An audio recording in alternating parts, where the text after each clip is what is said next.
Kemarin itu viral banget ya, yang katanya ada seorang nasabah yang galbay Shopee, rumahnya itu disita, diambil karena memang galbaynya cukup besar juga. Nah, di sini saya mau bahas karena ini berita lagi viral banget di Facebook dan juga di TikTok.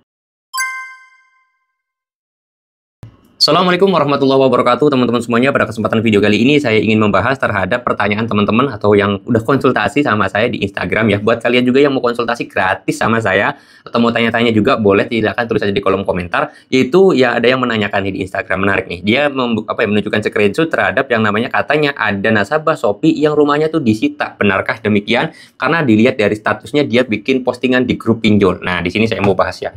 Jadi buat kalian yang belum tahu ya, saya ini udah bilang berapa kali nggak tahu, pinjol itu nggak ada yang namanya pengambilan barang.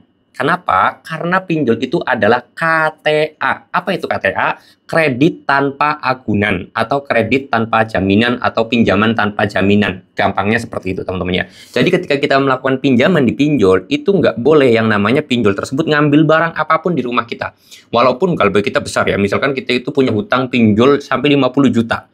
Terus pinjol tersebut mau mengambil motor kita yang harganya cuma 5 juta gitu ya. Itu tidak diperbolehkan ya. Kalian harus tahu itu. Apalagi ngambil rumah. Hutang 500 juta pun ngambil motor aja nggak boleh. Apalagi ngambil rumah ya teman-teman. Itu tidak diperbolehkan kalau kita pinjamnya di pinjol.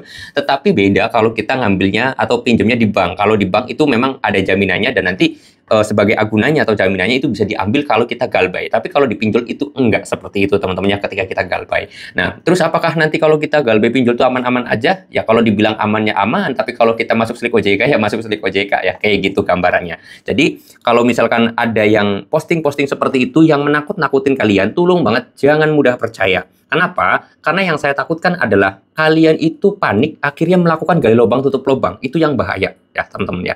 Nah, kalau ada postingan seperti itu gimana dong Bang? Terus respon kita seperti apa? Ya, respon kita ya cari informasinya lebih dalam, lebih detail terlebih dahulu. Terus kemudian kalian lihat tuh profilnya, apakah profil tersebut itu benar orang atau hanya seorang joki. Karena memang biasanya itu ya bisa jadi joki ataupun admin pinjolnya sendiri untuk nakut-nakutin nasabah agar nasabah tersebut cepat bayar, atau orang-orang joki yang pengen nipu kalian atau mengambil duit kalian gitu ya. Ya caranya gimana? Takut-takutin dulu, nanti kalau udah takut, konsultasi sama kita, minta bayaran sama kalian, dia dapat duit gitu ya. Jadi jangan mudah percaya terhadap apapun berita yang ada di media sosial, termasuk dari omongan saya juga. Kalian boleh telusurin terlebih dahulu, kalian googling dulu informasi yang ketika kalian itu dapetin, baik dari channel siapapun, termasuk dari channel saya, atau informasi dari Facebook, dari TikTok, kalian wajib validasi dulu atau cari sumbernya terlebih dahulu, benar atau tidaknya, oke? Dan saran saya, itu kalian bacanya di berita-berita yang punya kredibilitas ya, seperti Kompas, Liputan 6, Detik itu ya. Jangan dari berita ecek-ecek lah. Kalau Tribun News kebanyakan beritanya kurang kalau kata saya ya. Oke, mudah-mudahan video ini bisa bermanfaat dan bisa menjawab atas pertanyaan dari kalian semuanya. Kalau kalian ada pertanyaan boleh tinggal tulis aja di kolom komentar. Saya mau tutup dulu video ini dengan kata Assalamualaikum warahmatullahi wabarakatuh.